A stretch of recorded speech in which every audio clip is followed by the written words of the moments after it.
Šiandien rugsėjo 10 dieną atidarytas antrasis McDonald's restoranas Klaipėdoje ir 18 Lietuvoje. Į naująjį restoraną investuota 1,4 milijono eurų, o vietos bendruomeniai sukurtos daugiau kaip 55 naujos darbo vietos. Svarbiausias akcentas – pirmoji McCafe kavinė Klaipėdoje, siūlanti klientams aukščiausios kokybės kavą ir platų desertų pasirinkimą. Džiaugiamės atverdami jau antrąjį restoraną Klaipėdoje ir labai vertiname šiltą vietos bendruomenės priėmimą.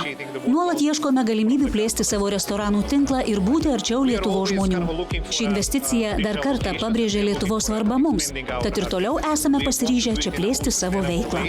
Mūsų tikslas – teikti klientams skanų, aukštos kokybės maistą modernioje ir jaukioje aplinkoje. O mūsų naujausias restoranas įrengtas atsižvelgiant būtent į patogumą. Naujasis restoranas atitinka McDonald's tvarumo įsipareigojimus ir siekius. Jo energijos vartojimo efektyvumo klasė yra A++, o ant stogo įrengtos saulės baterijos užtikrina, kad restoranas naudotų ekologišką energiją.